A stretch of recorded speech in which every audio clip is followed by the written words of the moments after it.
भाई साहब आज मैंने ना सोल्यूशन देखा, डाला था आपने नहीं देखा, मुझे पता है आप कोई बच्चा उसको देखा ही नहीं यार, क्यों नहीं देखे।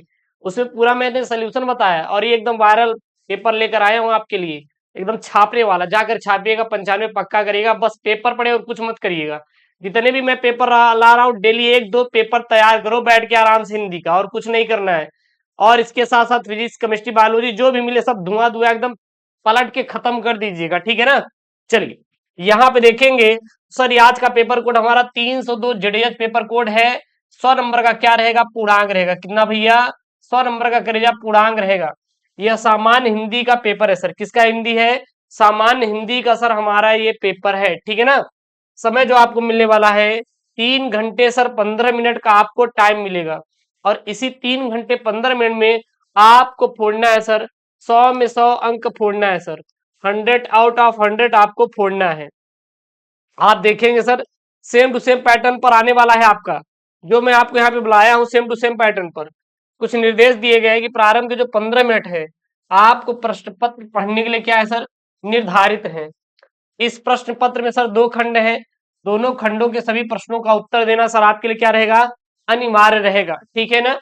सबसे पहले सर यहाँ पे खंड क है, जो कि 50 अंकों का आपका रहेगा। कितना रहेगा सर, 50 अंकों का सर रहेगा आपका पेपर ये, ठीक है। प्रश्न नंबर सर पहला यहाँ पे देखिए क्या बोल रहा है। प्रश्न नंबर पहला बोल रहा है वासुदेव सरग्रवाल द्वारा लिखित कृति है। तो जो पृथ्वी पुत्र है सर, यह वासुदेव सरग्रवाल द्वारा लिखित कृति है। कौन सा है, वासुदेव सरग्रवाल द्वारा लिखित कृति है। अगला प्रश्न है प्रोफेसर जी सुंदर रेड्डी लेखक है, किसके हैं, मेरे विचार के। जो मेरे विचार के लेखक हैं वो प्रोफेसर जी सुंदर रेड्डी हैं। कौन है सर, मेरे विचार के प्रोफेसर सुंदर जी रेड्डी हैं। उसके बाद यहाँ पे ग वाला प्रश्न है, देखिए ग वाला क्या बोल रहा है, यशपाल कृति सिंहावलोकन रचना की विधा है। जो यशपाल कृति सिंहावलोचन है, यह रचना की कौन सी विधा है, तो यह आत्मकथा है सर। क्या है सर, आत्मकथा है। क्या है, आत्मकथा है। उसके बाद घ नंबर वाला प्रश्न है निराला की साहित्य साधना के लेखक है। जो निराला है, निराला की साहित्य साधना, निराला की साहित्य साधना के लेखक कौन है, doctor Ram Vilas Sharma sir. Doctor Ram Vilas Sharma sir कौन है, निराला की साहित्य साधना के सर लेखक है। निराला की साहित्य साधना के सर लेखक हैं। अगला यहाँ पे प्रश्न है अंगा वाला, देखिए क्या बोल रहा है ये कि आलोचनात्मक कृति है, साहित्य सहचर के लेखक कौन है, हजारी प्रसाद द्विवेदी हैं सर। आलोचनात्मक कृति साहित्य सहचर के लेखक का नाम क्या है सर जी, हजारी प्रसाद द्विवेदी हैं सर। कौन है, हजारी प्रसाद द्विवेदी हैं। प्रश्न नंबर 2 है, देखिए यहाँ पे प्रश्न नंबर 2 क्या बोल रहा है, हिंदी साहित्य का प्रथम कवि माना जाता है। जो सर हपा है सर, इनको हिंदी साहित्य का प्रथम कवि के नाम से जानते हैं। किसको, सर हपा को। तो हिंदी साहित्य का प्रथम कवि किसको बोला जाता है सर, सर हपा को बोला जाता है। ख वाला प्रश्न है नई कविता युग की रचना है। तो खुशबू के शिलालेख, खुशबू के शिलालेख जो है यह नई कविता युग की रचना है, ठीक है सर। अगला यहाँ प्रश्न है, अगला यहाँ पे प्रश्न है कि तार सप्तक का प्रकाशन वर्ष कौन सा है सर। जो तार सप्तक का प्रकाशन वर्ष है वह 1943 है सर। 1943 में सर तार सप्तक का प्रकाशन वर्ष हुआ था, ठीक है। उसके बाद यहाँ पे घ वाला प्रश्न है भारतेंदु हरिश्चंद्र द्वारा प्रकाशित पत्रिका कौन सी सर, कवि वचन सुधा है। कवि वचन सुधा किसकी है, भारतेंदु हरिश्चंद्र द्वारा संपादित पत्रिका है। कौन सी है सर, संपादित पत्रिका का क्या सर नाम है। उसके बाद अंगा वाला प्रश्न देखिए यहाँ पे क्या बोल रहा है कि रीति काल की सर्वाधिक महत्वपूर्ण प्रवृत्ति क्या थी। तो रीति निरूपणता, रीति निरूपणता जो था यह सर जी रीति काल की सर्वाधिक महत्वपूर्ण एक प्रवृत्ति थी। उसके बाद यहाँ पे अगला प्रश्न आएगा, प्रश्न नंबर 3 क्या बोलेगा, दिए गए गद्यांश पर आधारित निम्नलिखित प्रश्नों का उत्तर दीजिए। 10 नंबर का आएगा। तो ये आपका गद्यांश रहेगा। गद्यांश है क्या, थोड़ा देखिए यहाँ पे, जन का प्रवाह अनंत होता है, सहस्त्रों वर्षों से भूमि के साथ राष्ट्रीय जन ने तदात्म प्राप्त किया। ये पेपर तैयार कर लीजिएगा। जब तक सूर्य की रश्मियां नित्य प्रातः काल भुवन को अमृत से भर देती हैं, तब तक राष्ट्रीय जन का जीवन भी क्या है, अजर अमर है। इतिहास के अनेक उतार चढ़ाव पार करने के बाद भी राष्ट्र निवासी जन नई उठती लहरों के साथ आगे बढ़ने के लिए क्या है सर, अजर अमर है। और जन की सतत वाही जीवन नदी के प्रवाह की तरह है, जिसमें कर्म और श्रम के द्वारा उत्थान के अनेक घाटों का निर्माण करना होता है। अब यहाँ पे कई प्रकार के प्रश्न बनेंगे। सबसे पहला प्रश्न, राष्ट्रीय जन ने किसके साथ तदात्म प्राप्त किया है? राष्ट्रीय जन ने किसके साथ तदात्म प्राप्त किया है? तो सहस्त्रों वर्षों से भूमि के साथ राष्ट्रीय जन ने तदात्म प्राप्त किया है। बस। अगला प्रश्न है यहाँ पे, राष्ट्रीय जन का जीवन कब तक अमर है? राष्ट्रीय जन का जीवन भी कब तक अमर है? तो राष्ट्रीय जन का जीवन कब तक अमर है? तो यहाँ पे सीधा आप बोलेंगे जो राष्ट्रीय जन का जीवन है यह कब तक अमर है? तो राष्ट्रीय जन का जीवन तब तक अमर है जब तक सूर्य की रश्मियां नित्य प्रातः काल भुवन को अमृत से भरती हैं, तब तक राष्ट्रीय जन का जीवन भी क्या है? अजर अमर है। इस प्रकार से आपको क्या करना है? सॉल्व करना है और अपने कॉपी में टिक लगा लीजिए। ये वाला आप अपने कॉपी में टिक लगा लीजिएगा।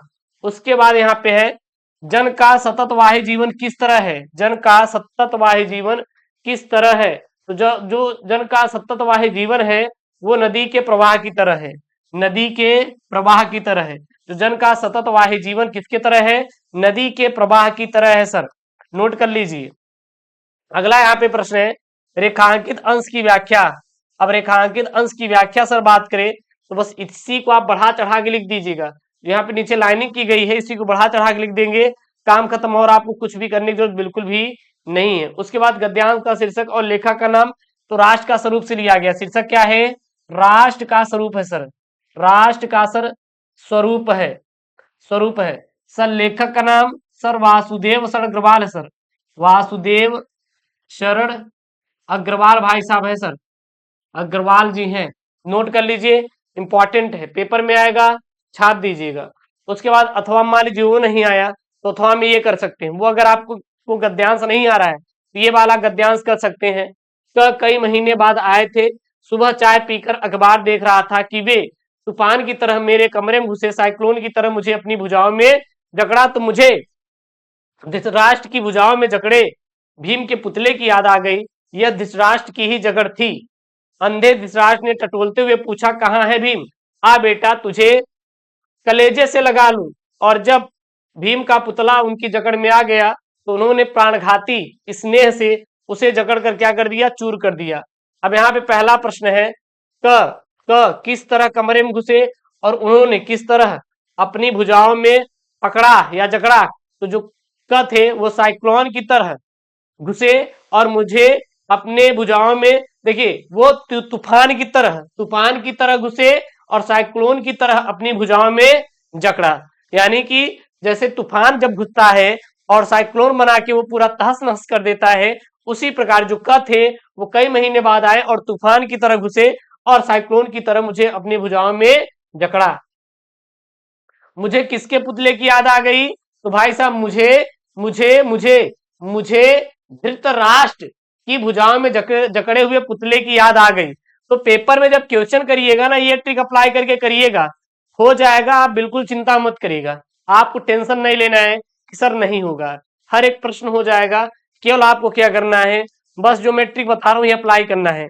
रेखांकित अंश की व्याख्या, जो रेखांकित है सेम टू सेम लिख देंगे तब भी आपको नंबर मिल जाएगा, 1 नंबर। अगर इसको बढ़ा चढ़ा के लिखेंगे तो 2 नंबर आपको मिल जाएगा, नंबर नहीं कटेगा।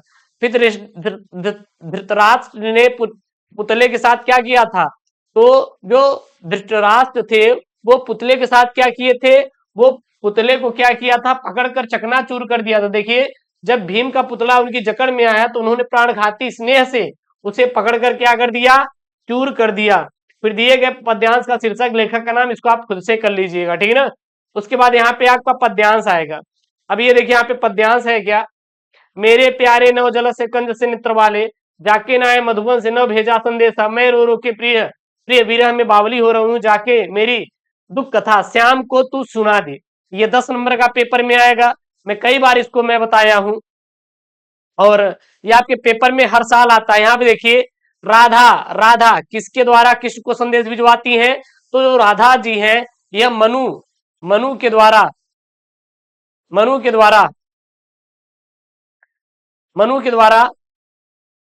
सॉरी पवन दूतिका के द्वारा, किसके द्वारा? पवन के द्वारा, यानी पवन को दूतिका बनाकर जो राधा जी हैं वो कृष्ण को क्या भिजवाती हैं? संदेश को भिजवाती हैं। छाप दीजिएगा। अगला यहाँ पे प्रश्न है, कृष्ण का संदर्भ कैसा है? उल्लेख कीजिए। तो कृष्ण का संदर्भ कैसा है भैया? तो मेरे प्यारे से नवजल से नेत्र वाले, मतलब कि जो हमारे श्री कृष्ण जी हैं उनके जो नेत्र हैं वो बहुत ही प्यारे हैं, और नवजल से कंज से नेत्र वाले यानी कि एकदम नीली नीली हैं, बहुत ही प्यारी है, देखने में बहुत ही सुंदर लगते हैं। ठीक है ना। फिर रेखांकित अंश की व्याख्या कीजिए। जैसे अगर ये रहा यहां से यहां तक, मेरे प्यारे से नवजल से कंज से नेत्र वाले, जाके ना आए मधुवन से न भेजा हो संदेशा। अब यहां से आपको क्या करना है, इसका हिंदी लिख दीजिएगा, काम खत्म, और आपको कुछ भी नहीं करना है। स्क्रीनशॉट कर लीजिए, पेपर में आएगा, टिक लगा लीजिए। राधा की मनोदशा का वर्णन कीजिए। मैं रो रो के प्रिय विरह से बावली हो रही हूं, यानी कि जो राधा जी है यह कृष्ण के बिछड़ाव में रो रो कर क्या हो चुकी है, पागल हो चुकी हैं। उसके बाद उपयुक्त पद्यांश का शीर्षक लेखक का नाम लिखिए तो कर ही लेंगे, अथवा में करके यहाँ पे है। मान लीजिए वो नहीं आ रहा तो ये कर सकते हैं, मैं कब कहता हूं जग मेरी दुर्धर गति के अनुकूल बने, मैं कब कहता हूं जीवन मरु नंदन कानन का फूल बने, मैं काटा कठोर है तीखा है उसमें उसकी मर्यादा है, मैं कब कहता हूं वह घटकर प्रांतर का ओझा फूल बने। ठीक है ना, ये आपके पेपर में आएगा। अब यहां से आपके कई क्वेश्चन आएंगे। पहला, काटा कठोर है तीखा है उसमें उसकी मर्यादा है कहा से स्पष्ट कीजिए। जीवन मरु में कौन सा अलंकार है, मैं किसकी कामना नहीं कर सकता, रेखांकित अंश की व्याख्या, और पद्यांश का शीर्षक और कवि का नाम लिखिए। उसके बाद ये प्रश्न नंबर जो 5 आएगा, ये आपका 5 नंबर का रहेगा, 80 शब्दों में आंसर देना रहेगा, तैयार कर लीजिए। कन्हैयालाल मिश्र प्रभाकर, डॉक्टर हजारी प्रसाद द्विवेदी, हरिशंकर परसाई। जब मैं पेपर को सॉल्व करवाता हूँ, अभी जो मैं अभी कुछ घंटे पहले मैंने वीडियो अपलोड किया था, उसमें मैंने इसका पूरा सोल्यूशन करवाया था, आपने उसको पढ़ा नहीं पढ़ा, पढ़िए। उसमें मैंने जो जीवन परिचय पूरा विस्तार पूर्वक उनका मैंने हल करवाया हूं, इसीलिए आप मतलब नंबर स्कोर नहीं कर पाते, क्योंकि आप उसको वीडियो को देखते ही नहीं, देखिए तभी तो आपको नंबर मिलेगा। उसके बाद ये ख वाला है, आपका कवि है मैथिली शरण गुप्त, सुमित्रानंदन पंत, रामधारी सिंह दिनकर। तैयार कर लीजिएगा, पेपर में आएगा, छाप दीजिएगा। जो मैं यहाँ पे बता रहा हूँ ये सब आपके पेपर में आने वाले प्रश्न है। उसके बाद प्रश्न नंबर 6 आएगा, पंचलाइट बहादुर कहानी सारांश लिखिए, अथवा गृह यात्रा लाठी कहानी का सारांश लिखिए। तो बस पंचलाइट बहादुर को तैयार करिए, काम खत्म, ये सब अपने आप हो जाएंगे, यही तो इंपॉर्टेंट है। फिर आपका स्वपठित खंड काव्य आएगा, प्रश्न नंबर 7। ठीक ना, यह आप अपने जिले के अनुसार करेंगे। त्यागपति, श्रवण कुमार, बाराबंकी, गोंडा, कानपुर देहात, कानपुर, हाँ मेन सिटी लखनऊ, प्रयागराज, मिर्जापुर, हाँ बहराइच, ईटा, रामपुर, जो जिले के बच्चे हैं सब अपने अपने जिले के अनुसार खंड काव्य को तैयार कर लेंगे। उसके बाद आपका आएगा खंड ख। अब खंड ख भी आपका 50 नंबर का रहेगा। इसमें जो आपका प्रश्न नंबर 8 रहेगा, यह संस्कृत का गद्यांश रहेगा। अब इस जो संस्कृत गद्यांश, इसका संदर्भ सहित हिंदी अनुवाद करना रहेगा, तो इसको आप खुद से कर लीजिएगा, एक बार टिक लगा लीजिए। एक ये है आपके लिए, अथवा में करके मान लीजिए ये नहीं आ रहा है तो ये वाला आप नीचे वाला कर सकते हैं, ये वाला तो आपके लिए 2 है। ठीक है ना, मान लीजिए वो नहीं आ रहा तो आप ये कर दीजिएगा। और फिर आपका पद्यांश भी आएगा, देखिए ये पद्यांश भी है, ये कर लेंगे अथवा हम करके ये, तो इसको आप खुद से कर लीजिएगा एक बार। ठीक है ना, स्क्रीनशॉट कर लीजिए। उसके बाद प्रश्न नंबर 9 आएगा यहाँ पे, मुहावरा और लोकोक्तियां, जो कि आपका 2 नंबर का रहेगा। हाथ कंगन को आरसी का, आंखों का तारा होना मतलब कि अति प्रिय होना, पानी पानी होना मतलब कि लज्जित होना, सावन हरे न भादो सुख हो यानी कि जैसा का तैसा रहना। ठीक है ना, फिर आपके पेपर में अपठित गद्यांश, तो इसको मैंने पढ़ा भी दिया है, link in the description box, जाके पढ़ लीजिए, वहां पे मैंने पूरा बताया है। उसके बाद प्रश्न नंबर यहाँ पे देखिए 11 जो रहेगा 2 नंबर का, ये आपका शब्दयुग पर आधारित रहेगा। अविराम अविराम, तो अविराम मतलब क्या होता है, लगातार। अभिराम मतलब क्या होता है, सुंदर होता है, तो लगातार और क्या हो जाएगा भैया, सुंदर हो जाएगा। बात और वात, बात और वात, तो बात मतलब वार्ता, वात मतलब क्या होता है, हवा होता है। फिर यहाँ पे है आपका निम्नलिखित शब्दों के एक दो अर्थ लिखिए आप लोग, 2 नंबर का। वर है, द्विग है और राग है। वर मतलब क्या होता है, दूल्हा होता है। हाँ, द्विज मतलब क्या होता है, हाथी भी होता है। तो इस प्रकार से आप लिख दीजिएगा। उसके बाद आएगा आपको वाक्यांशों के लिए एक शब्द का सही अर्थ लिखिए। जो ईश्वर में विश्वास करता है आस्तिक बोलते हैं, जो नहीं करता उसे नास्तिक बोलते हैं। जानने की इच्छा रखने वाले को जिज्ञासु कहते हैं। 2 वाक्यों को शुद्ध करके लिखना है। उसने 3 पुस्तकें खरीदा। कृपया मेरे सामानों पर ध्यान रखना। मैं भोजन कर लिया हूं। एक पुरुष और एक रखी जा रही, एक पुरुष और एक रखी जा रही है, ठीक है ना, बल्कि यहाँ पे लड़की जा रही है। उसके बाद आपका 12 का आएगा, वीर रस करुण रस के लक्ष्य सहित उदाहरण 2 नंबर का इंपॉर्टेंट है। ये आपके सबसे मोस्ट इंपॉर्टेंट वाले मैंने यहाँ पे क्वेश्चनों को छापा है, ये सबसे मोस्ट इंपॉर्टेंट वाले। वीर रस करुण रस एकदम घोल कर पी डालिए, रट डालिए, यमक अलंकार / अलंकार तैयार कर लीजिए। चौपाई सोरठा एकदम आपको याद होना ही चाहिए। ये आपको जो भी मैं यहाँ पे लगा रहा हूं आप रट लीजिए, जो भी आपके पास क्वेश्चन बैंक हो वहां से, ठीक है ना। उसके बाद 13 नंबर है यहाँ पे, अपने क्षेत्र में प्रदूषण से उत्पन्न स्थिति का वर्णन करते हुए किसी दैनिक समाचार पत्र को संपादक को पत्र लिखिए। तो इस पे मैंने अभी जो मैंने एक वीडियो अपलोड किया उसमें फुल सोल्यूशन में मैंने इसको कराया, जाकर देख लीजिएगा। अथवा में किसी बैंक के शाखा प्रबंधक को स्कूल यूनिफॉर्म की दुकान खोलने हेतु ऋण लिखने के लिए ऋण लेने के लिए ऋण प्राप्त करने के लिए आवेदन पत्र लिखे, मैंने इस पर भी करवाया है। फिर यहाँ पे क्या है आपका निबंध लेखन, ये 5 सबसे महत्वपूर्ण वाले निबंध है। स्वच्छता अभियान, जन जन का कल्याण, पर्यावरण प्रदूषण, बढ़ती जनसंख्या, जीवन में सदाचार का महत्व, मेरे प्रिय कवि, ये सबसे मोस्ट इंपॉर्टेंट वाले आपके क्या है निबंध लेखन। तो ये आपको पेपर तैयार होना चाहिए। और अगर आपकी भारी डिमांड रही तो मैं इस पेपर का पूरा पूरा आपको सोल्यूशन भी करवा दूंगा, आप चिंता मत करिएगा। अब सोल्यूशन सर कहाँ मिलेगा? अरे यहीं मिलेगा यार, आपके यूट्यूब चैनल यस के मिशन मिलेगा, और आपको कहीं जाने की जरूरत बिल्कुल भी नहीं है। और हाँ, चैनल को सब्सक्राइब नहीं किया तो चैनल को सब्सक्राइब करो, वीडियो को लाइक करके शेयर कर दीजिए। मिलते हैं नेक्स्ट वीडियो में दोस्तों। थैंक यू, जय हिंद, टेक केयर, बाय बाय।